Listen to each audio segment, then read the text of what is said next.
You're right that your body's responses are deeply connected to your overall health, and there's actually fascinating science behind what influences arousal that goes way beyond what most people think.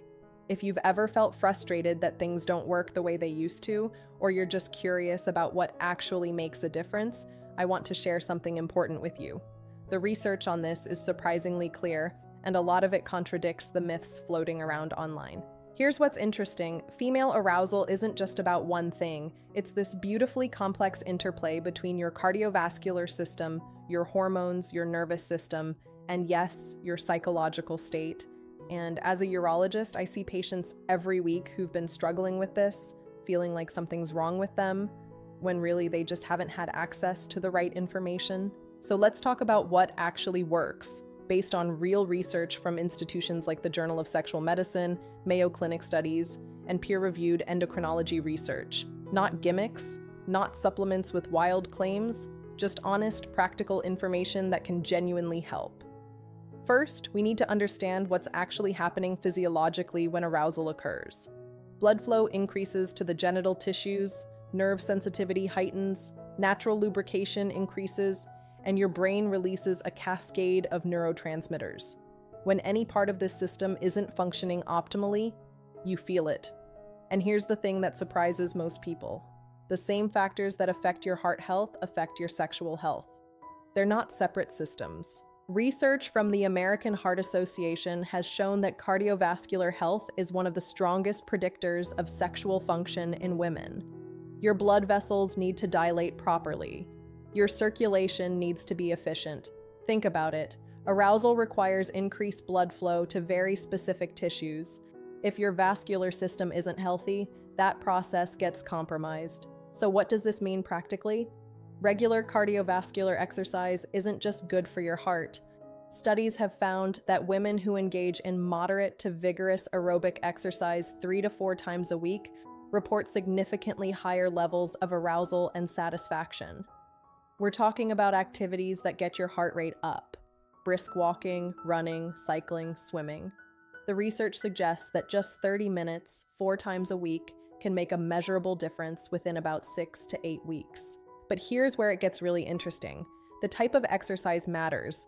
While cardio improves circulation, strength training and particularly pelvic floor exercises have their own distinct benefits. Your pelvic floor muscles play a direct role in sexual sensation and orgasm. When these muscles are weak, everything feels less intense. Kegel exercises, which involve contracting and relaxing your pelvic floor muscles, have been studied extensively. Research published in the Journal of Sexual Medicine found that women who practiced pelvic floor exercises regularly reported increased arousal, improved orgasm quality, and greater overall satisfaction. The key is doing them correctly. You want to contract those muscles like you're stopping the flow of urine, hold for 3 to 5 seconds, then release. Working up to 3 sets of 10 repetitions daily can strengthen these muscles significantly. Now, let's talk about something that affects nearly everyone, but rarely gets connected to sexual function: sleep. Your body produces most of its sex hormones during deep sleep. When you're chronically sleep deprived, your hormone production gets disrupted.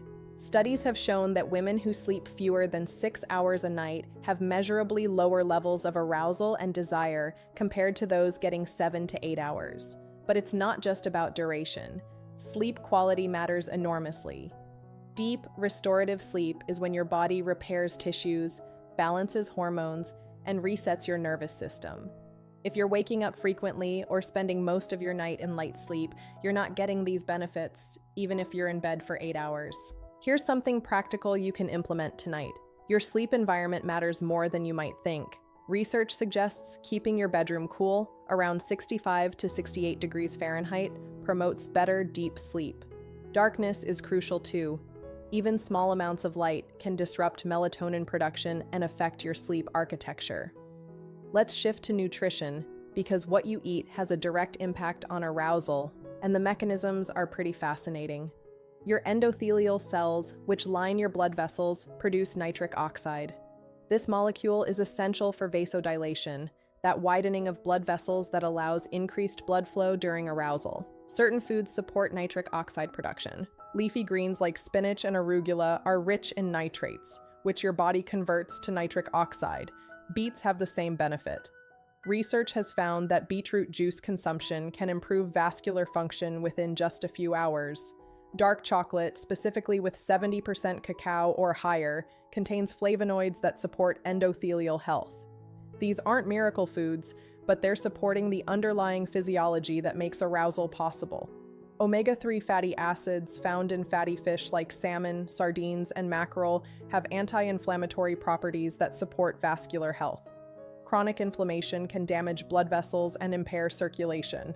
Studies suggest that regular omega-3 intake is associated with better sexual function, likely through these circulatory benefits. Now, here's something that often gets overlooked: blood sugar regulation. When your blood sugar spikes and crashes throughout the day, it affects your energy, your mood, and yes, your arousal. Insulin resistance, which affects millions of people even before they develop diabetes, can damage blood vessels and nerves over time. Research has shown that women with better blood sugar control report higher arousal and satisfaction. The practical application is pretty straightforward. Eating balanced meals with protein, healthy fats, and fiber helps stabilize blood sugar. Avoiding large amounts of refined carbohydrates and sugar isn't about restriction. It's about protecting your vascular and nervous system health.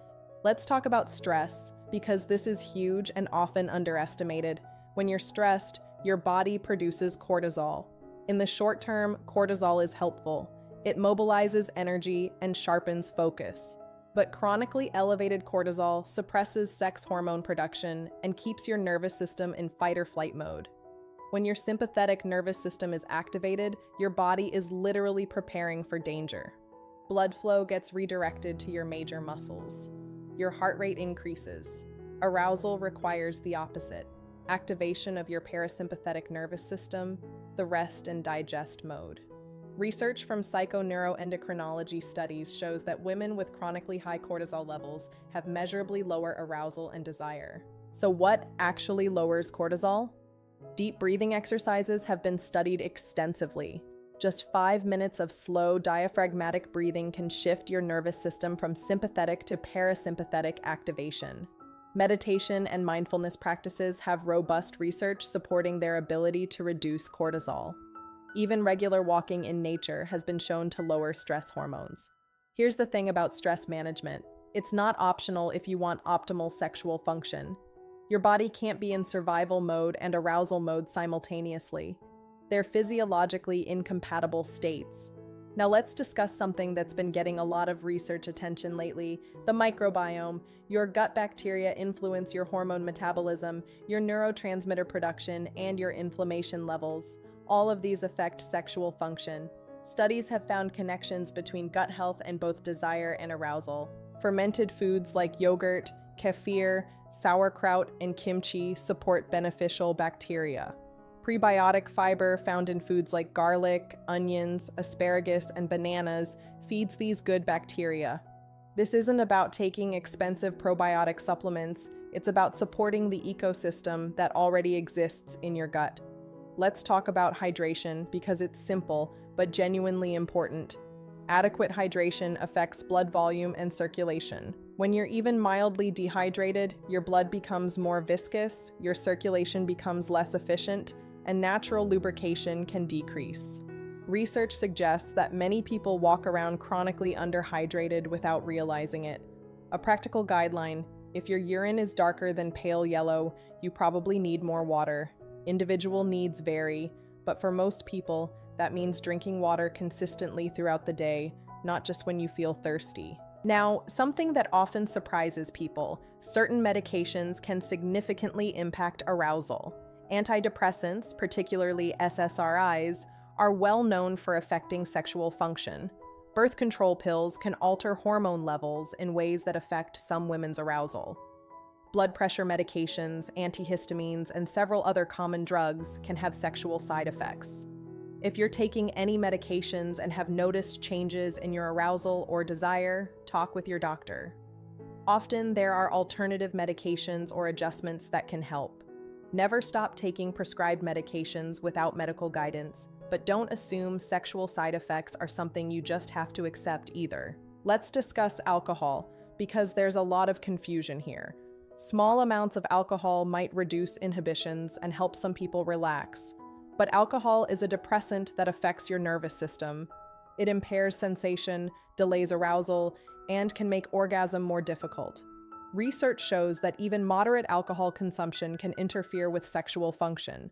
If you're regularly drinking to relax or reduce anxiety, that's worth examining. The alcohol might be creating more problems than it's solving, including affecting your arousal and satisfaction. Here's something that doesn't get talked about enough: relationship dynamics and communication. Research consistently shows that emotional intimacy, feeling safe with a partner, and being able to communicate about desires and boundaries are strongly associated with arousal and satisfaction. This isn't just about psychology. When you feel safe and connected, your nervous system can shift into that parasympathetic state where arousal is possible. When you're anxious, resentful, or disconnected, your body stays in a defensive mode. Studies have found that couples who engage in novel activities together, things that are exciting and fun, report higher desire and arousal. The novelty activates dopamine pathways in your brain. It doesn't have to be elaborate. Even trying a new restaurant, taking a different hiking trail, or learning something new together can create this effect. Let's talk about something practical that many women find helpful: mindfulness during intimate moments. Research on mindfulness-based sex therapy has shown really promising results. The practice is simple: bringing your attention fully to the physical sensations you're experiencing, without judgment, without letting your mind wander to your to-do list or worries. When you're fully present, you notice more subtle sensations. You're less in your head and more in your body. Studies have found that women who practice this kind of mindful awareness report increased arousal and satisfaction. Now, here's something important about hormones. Testosterone isn't just a male hormone. Women produce it too, and it plays a role in desire and arousal.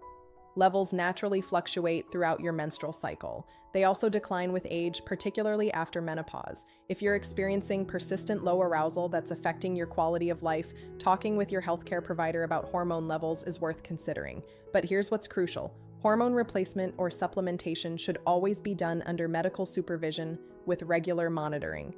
The internet is full of supplements claiming to boost hormones, but most of these claims aren't supported by research, and some can actually be harmful. Let's discuss body image, because research has shown a strong connection between how you feel about your body and your arousal. Women who report more negative body image consistently report lower arousal and satisfaction. This isn't superficial. When you're worried about how you look, you're not present in the experience. You're self-monitoring instead of feeling. Working on body acceptance doesn't mean you can't have health or fitness goals. It means developing a more compassionate relationship with your body, recognizing that it's designed for pleasure and function, not just appearance. Here's something that might surprise you: regular sexual activity, whether partnered or solo, actually supports arousal over time. It's a use it or lose it situation to some degree. Sexual activity maintains tissue elasticity, supports circulation to those areas, and keeps neural pathways active. Research has shown that women who maintain regular sexual activity, even as they age, report better arousal and less discomfort than women who've been inactive for extended periods. This doesn't mean you should feel pressured. It just means that your body responds to regular stimulation by maintaining those systems. Let's talk about something practical: the timing of day. Research suggests that for many women, arousal is higher in the morning when hormone levels are more optimal and you're not yet depleted from the day's stress. If intimacy typically happens late at night when you're exhausted, experimenting with different times might make a real difference. Here's the truth that ties all of this together: female arousal isn't mysterious or complicated in the sense of being impossible to understand or influence. It's complex because it involves multiple body systems. But that complexity also means you have many different leverage points where you can make positive changes. You don't have to implement everything I've talked about at once. That would be overwhelming and probably counterproductive. But if you identify 2 or 3 areas where you could make changes, areas that feel manageable and relevant to your situation, you can start seeing improvements. Maybe it's prioritizing sleep for the next month. Maybe it's starting a regular exercise routine. Maybe it's having an honest conversation with your partner about what you need. Maybe it's reducing your chronic stress through daily breathing exercises or meditation. The research is clear that these interventions work. They're not quick fixes because we're talking about supporting your overall health, which is the foundation of sexual health. But they're also not complicated or inaccessible. They're changes you can start making today. Here's what I want you to remember. If you're experiencing low arousal, it's not a personal failing. It's usually your body telling you that something needs attention, whether that's your sleep, your stress levels, your relationship dynamics, or your overall health. And in most cases, there are concrete steps you can take that will help. If you've tried making lifestyle changes and you're still struggling, please talk with a healthcare provider. Sometimes there are underlying medical conditions, hormone imbalances, or medication side effects that need professional assessment. You deserve support, and effective treatments exist.